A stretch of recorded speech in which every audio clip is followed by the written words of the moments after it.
Yes, everyone, welcome back. It's the Red Divide. As always, with me, my cousin, Mr. Liverpool. Ray, how you doing? I was doing okay up until the 81st minute yesterday, but yeah, you guys came through in the end. I'm doing good. How are you doing? Doing really good. Geez, look, really, really good and feeling really happy about the result, but the performance was rough. The Ahmad show. I think that's what we can call it. The Ahmad show. You boys needed someone to step up, and that youngster, man, he stepped up when your team really needed it. Yeah, I've heard of a few little uses of his name. The one I like the most is Manchester United. Oh, great. It's all him. You know what I mean, man? He was phenomenal. Look, Ericsson with that absolute beauty of a ball. What a Um, class pass. there's only a few players who can do that. He just has that skill set in him. And Ahmad, geez, what a great day and such a youngster. Is he Mm, 22 years old? Youngest, 22. second youngest player to ever score a hat trick in the Premier League for United. Phenomenal, phenomenal. Yeah, Only behind the great Wayne Rooney. and he was good. It's a pity he played for Man United. Everton boy would never go to Liverpool, but yeah, he was talented. You got to give him his dues. He was talented. And I always ask myself that. So if you're an Everton fan, do you like United because we both hate Liverpool, or do you dislike United because we're also a rival close to your city? So you always wonder, but I think Everton and United have a lot in common. I think we like cousins who love to hate Liverpool. Yeah, I think that's just the way it is. It is what it is. We agree on everything except for our football teams, more or less. 100%. Well, let's So, early in the week. A little Forest and Liverpool 1-1. Tell us about it. man, going into that game, I was a little bit apprehensive. Forest had a 7-game winning streak going into this game, and I know that they play with a low block, and Liverpool normally struggles to have the creativity to break down the low block. Mm. But from the get-go, the fans were singing, the atmosphere was electric. And for the first 63 minutes, we had 10 shots and none on goals. How are you going to win a game if you don't shoot on target, number one? But yeah, I found the first 63 minutes very frustrating, to say the least. We just didn't get anything on target. They stayed in their low block. They kept their shape. We found it difficult to break them down. And a Kanate mistake, he was out of position. A quick ball, one touch passes, and bang, we one down after 8 minutes. Um, but yeah, Slots obviously, as the game drew on, he saw in the 63rd minute or 64th minute, decided to make some changes. He took Kanate off, which I thought was ballsy. Went at three at the back. Gravenberg going into like a centre back defensive midfield position, and the Greek scouser Tomiskas and Yeah. Jota coming on. It took them a whole 22 seconds for an assist and a goal. What a great decision to bring them both on. Great substitutes. And I think after that, when we changed our shape, we could have scored so many more. We ended up having 23 shots in the game, 7 on target, and Sal's by far was the best on the day. He was man on the match. Hell of a keeper. Jeez, hell of a keeper. Yeah, look, Forest, and I said to you and Steve before the game, got to watch out because those boys, I've put some money on them to win the league. They didn't disappoint you. You can't knock them for going up against top of the log and taking 4 points from you this season. Phenomenal. Really, really good from them. Look, you got to give them credit where it's due. They have the lowest shots out of the top 10 positions in the Premier League. That's the first thing. And Wow. they've got the lowest percent of the ball in the top 10 as well. So it just goes to show that low block that they have, frustrates the other teams that they play against. and then they have the electric pace when they break on the counter attack, and that's how they're scoring their goals. But at the end of the day, they had the crowd behind them. I even had a chuckle. The Forest fans were singing, "We're in your head, on it, on it, on it, ne." Oh I man, love I even that. chuckled. Yeah, it's as frustrating as the game was. Yeah, that made me smile, and obviously it made it a little bit more competitive. But I'm, to be honest, I'm disappointed that we didn't get the 3 points, but we came up against a good side, and yeah, another 2 points dropped. But I got to give them credit. The style of play I don't really like. It reminds me of Jose Mourinho, but they are effective and they're getting results. So yeah, it is what it is. Yeah, I mean, you have to. I mean, look at the players they had, right? They've built a decent squad, but they're not world beaters. So they have to have a bit of that low block. They have to be very defensive. And then, great, they're really good, on the break. So good for them. They found a way to beat teams and to find themselves. They were third. They were second at one stage. Now they're third. But yeah, I see them having a decent ending to the season only because it's really the only competition they're in. They might still be They've in only played. the FA Cup, but they don't They know are, they're yeah. in Europe. They're not going to be, that twice a week that Liverpool are going to go through. They're not going to have to worry about that. So yeah, Arsenal as well. They're both in Europe, so it's going to be tough. You guys will play twice a week. They're going to play once a week, and they're going to Yep. push hard to chase both of you guys down. So it should be an exciting ending. I hope it goes down to the wire, and of course, I hope Forest win. I wouldn't expect anything else from you. And yeah, I mean, it was a good game. I actually thought when you equalised that was that you guys were going to go on and win it, but Forest did well, steadied the ship, and just held on. It was great, man. Well, you made a valid point earlier. Obviously, they're not in so many competitions. They've only played 23 games this season versus 31 games we've played. So, they have an opportunity to play less games. They can keep their squad fresh. And if they continue the way they are, they can continue to stay at the top of the table and cause a whole bunch of good teams lots of problems. For sure. And I mean, let's be honest. I mean, even if they just finish top four, Champions What an League, knocking achievement. off Forest, what an achievement. From where they've come from. The old Forest, that was the norm. But the last 30 years, 40 years, it's, you know what I mean? It's a hell of an achievement. Well done to them. But I hope they take it one step further, win that league. No, it's not Take it gonna. away from our rivals. No, it's not going to happen. But you know what? We have to just bring this to everyone's attention. I don't know if everyone knows, but obviously, not Forest had points deducted from from them last season, and they were going to be relegated. They stayed up on the last day of the season, Well, and then look here where they they are. are now. Look where they are now. Here So they yeah, are. Wow. props to them. I hope they take points off United. I hope they take points off Arsenal, Chelsea, City, Spurs. Yeah, that will make my day. Well, one thing in your favour is your next 4 or 5 games are pretty decent. You have Brentford, which will be a challenge. No Um, way. you should beat them, and then your next four are decent games for you guys. And then you have City, and you never know what City you're going to get. But yeah, I think you guys are fortunate that your next few runs are in your favour. Let's see what happens. And then back to the final, the main event of the week, Manchester United.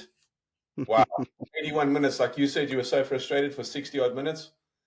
81 minutes, I was shaking my head thinking, wow, it's one of those days. Because Southampton had many opportunities, but so did we. And we just couldn't put on target. We had 20 something shots in the game. And at one stage, we had one on target. One. And they had 4 or 5 on target and less shots, but they at least made their one count. They were unfortunate with a couple of the other shots. Onana with a couple of great saves kept us in the game. And then finally, Ahmad with his non-stop hunger and pressure putting on Southampton finally broke through. And man, that equaliser, just like I felt with you guys, you'd go on to win it, which let me remind you, you didn't. United went on to win it. I felt that same feeling. We scored the equaliser. I'm like, yes, come on now. We still have 10 minutes, 9 or 10 minutes plus extra time. Come on, push on, win it at home. And the Ahmad show. We touched on the Eriksen pass earlier. Immaculate, what a pass. And then we've seen that goal before. He scored it against Everton, putting pressure on the last defender, forcing a mistake, slotting it home. What a pleasure. Little hat trick, 22-year-old. What a guy. I must give mention to Xerxes. Came on with like 20 minutes to go. He made a Changed difference. the game. Yeah, changed the game. A lot of hold-up play, came to the ball instead of waiting, trying to fight defenders. And unfortunately, Hoyland, he's a little predictable. He's always sort of trying to hold up the ball. Come to the ball. You got to be unpredictable, right? So change it up now and again. Come short, go long, whatever. But Xerxes got in the mix, good interplay, found Ahmad for the equalizer, I think it was, or the winner, equalizer actually. And yeah, man, he did great. So very happy about that. United rescued it because we didn't deserve it. Southampton played so well. I They really think did. that they deserved more from the game, but naturally I'm going to be greedy. I'll take the 3 points, and I hope that they improve. I hope that they get to do more of that in more games and beat the likes of Liverpool and City and Arsenal. Uh, yeah, everyone has dreams. Not they don't always come true. But you know what? I must tell you, I had such a narrative for this show up to the 81st minute, where Southampton, bottom of the table, were beating you 1-0. I had so much prepared for this show tonight, and damn, the Ahmad show, he completely threw me off the wagon, and all of that prep work is down the window. But what I have to say to you though is Southampton went at you. That winger down the left on the left side, Oh, man, danger. Coleman, danger. he absolutely charred your right back completely the whole evening. And they 100%. kept on going from the first half. I think they got to a stage where they were just pushing forward so much, it almost looked like they were tired. And after you scored the first goal, the equalizer, it almost looked like they were deflated. Yeah. And then they had another counter attack where they almost scored. And then you guys scored the second one, and then obviously the third one with the mistake from the defender, bad first touch. And yeah, that's a nail in the coffin. And you could see it with their manager. He was quite animated on the side of the pitch, kicking the water bottles over. So great. Can see he feels it, very passionate, and his team played so well. They actually have the worst away record, I think, this season, so it would have been amazing to get Old Trafford and win. Great record for them, that would have been, but not to be. And yeah, they I don't know if it was us being tired from being 10 men against Arsenal for 120 minutes. Obviously not the full 120, but majority of that we only had 10 men. So I don't know if that played a part or what it was, but as you say, if Southampton looked tired after 60, 70 minutes, we looked tired from the first whistle. I was like, what's going on here? It was slow. Yeah, very slow. I was like, what is going on here? So predictable. It was terrible. But let's hope a rest. There's no rest because we play on Sunday, but maybe we get a little break in between, weekend to weekend. Might be what they need. But man, they're professionals. They have to find a way to do it. 100%. Well, congratulations. It's the first time United have won at home since early December. You guys have had a whole bunch of good results, in my opinion. And finally, you turned it around. Yeah, good for you, not so good for us. But yeah, finally, United are slowly starting to do something. Drawing against Liverpool, knocking Arsenal out of the FA Cup, starting to win in the league again, scoring some goals. Yeah, let's see how it goes. I don't think we've quite turned it around yet, but it's very positive, and let's find our way, have a strong ending to the season. Yeah, the way you go, and you'll probably finish in 10th position. I think that's a good achievement for your club. Shut up. They can be happy with that. Well, we're going to get into Europe at least. Yeah, that has to be the ambition. Yeah. We can take a shortcut, just win the Europa and land ourselves in the Champions League, just like that. Imagine the headlines. Yeah. Awesome. So tell me, what's your prediction for your game against Brighton tomorrow? Yeah, Brighton. We have it tough this weekend because we play two teams, Brighton and Albion. Yeah, look, it's geez. We have to keep going. For some reason, I don't want to be negative, but for some reason, I feel a draw coming on. I feel a 1-1, but I hope we win 2-1. But I have a feeling we might draw 1-1. Yeah, it's probably a good shot. Like, as you said, you played with 10 players against Arsenal. Fatigued. And then you guys played, obviously, yesterday. You guys play tomorrow or Sunday? Sunday. Sunday. So you had a couple. Yeah, it's a quick turnaround. But yeah, it looks like Amarin rotated a whole bunch of players. So I won't say you'll have fresh legs, but yeah, you'll obviously they're professionals. This is what they do. It's their bread and butter. They've got to turn up and get a bad result, and my weekend will be made. But yeah, maybe a 1-1 sounds like a good shout. Yeah, yeah. That's yours.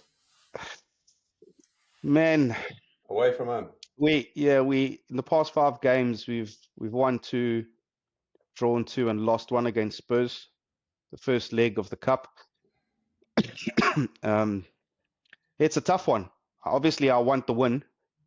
And if I look at Brentford's last 5 games, they've only won 1 and drawn 2. So they haven't really been consistent, but they're dangerous. You know what I mean? They've got those 3 up front. They're dangerous, which is also a quick counter attack. So yeah, I'm going with possibly a 1-0 or a 2-1 win. Either way, you're going to win by a goal. Yeah, I think the lads will probably be a little bit tired. I can't see Slot making too many changes. He'll obviously change some in the midfield. We've got a problem at centre back. We only have 2 centre backs that are fit at the minute. So yeah, Andy Robertson, he might get subbed out with Tomiskas since his injury, he's struggling for match sharpness. Jota, looks like Jota's got an injury, so Darwin's going to slot back in. So yeah, I'm not going to look for too much of a big result. I'll be happy with a win by 1 goal. Yeah, let's hope not. Let's hope it's a 1-1 from Brentford. Give Forest time to catch up. Or Arsenal. Would you be more happier if Arsenal were on top or Liverpool? It's tough, man. That's what I've been facing the last couple of years. Terrible. So my answer is going to be Forest. Anything can happen. Forest. Look at Leicester. Leicester did it. Forest more than yeah. Look, I don't know. I don't know if Forest have what it takes for another half of the season, but they've had good results the past 8 games. This is football. Anything can happen. Yeah, and Chris Wood's been on fire. So come on, long may that continue. Well, nice one, Cuz. Always good to catch up with you. I hope Man United lose. Thanks everyone for tuning in. Please like, subscribe, tell your mates about us, and we'll catch you in the next episode. Peace. See you guys later. Adios.